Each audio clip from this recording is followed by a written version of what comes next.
Salut, c'est François. Aujourd'hui, je vous parle de Scriabine. Il arrive parfois des choses terribles aux musiciens. Vous savez peut-être que Beethoven est devenu sourd, que Schumann est devenu fou, comme beaucoup de musiciens d'ailleurs, ils sont complètement maboules. Mais savez-vous ce qui est arrivé à Scriabine ?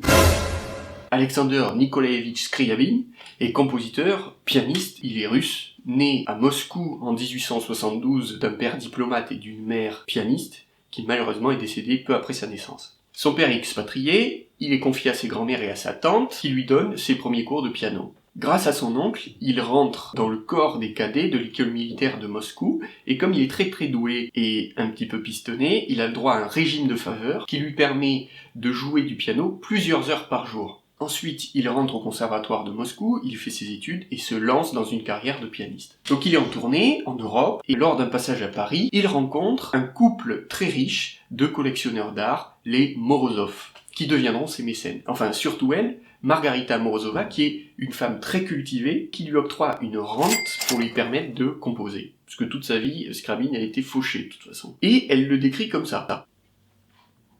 Sa tête caractéristique de cosaque sibérien, avec ses lourdes mèches noires comme des parenthèses qu'il agitait souvent, et sa prononciation en haut était tout à fait particulière. Moi je trouve ça génial d'imaginer quelqu'un avec une tête entre parenthèses. Et en fait ça décrit assez bien Scriabine, qui était quelqu'un quand même un peu à part et un peu fou, parce que son projet c'était d'amener l'humanité par sa musique à un état d'extase, un état d'illumination. Donc pour revenir au prélude pour la main gauche, vous allez enfin savoir ce qui lui est arrivé. Au début de sa carrière, il s'est blessé à la main droite. Énorme scoop. Alors vous dites, oh pauvre chou, il s'est fait mal au petit doigt. Ben oui, mais pour un musicien, c'est terrible. Donc il était atteint d'une sorte de paralysie, et les plus grands spécialistes prédisaient qu'il n'allait jamais retrouver sa vélocité. Donc évidemment, ça l'a fait énormément douter sur sa carrière de pianiste, et c'est peut-être la raison pour laquelle il a beaucoup investi la composition. Donc c'est à cette époque-là qu'il écrit ce prélude pour la main gauche. L'enjeu, quand on n'a qu'une seule main, c'est de donner l'illusion qu'on joue avec les deux mains. Et ça peut être super pratique d'ailleurs, parce que si vous tenez un verre, ou si vous tenez une fille par la taille et que vous lui jouez quelque chose de romantique, ben ça peut être vachement utile. Donc je vous explique comment on fait. En musique, il y a deux dimensions. Il y a la dimension verticale, ce sont les accords, on appelle ça l'harmonie. Et il y a la dimension horizontale.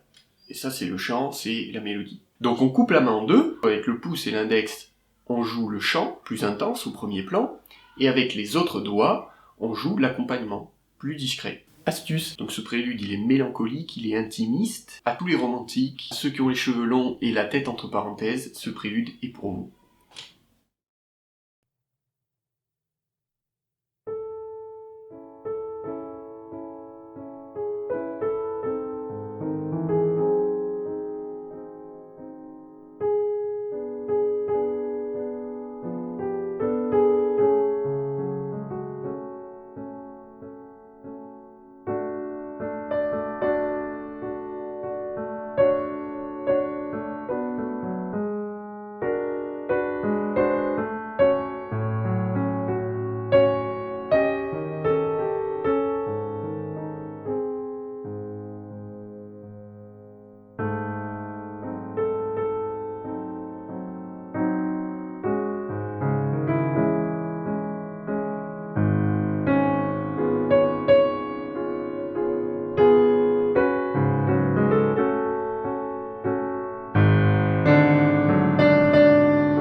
Merci d'avoir écouté, abonnez-vous et on se retrouve vendredi prochain pour une nouvelle vidéo.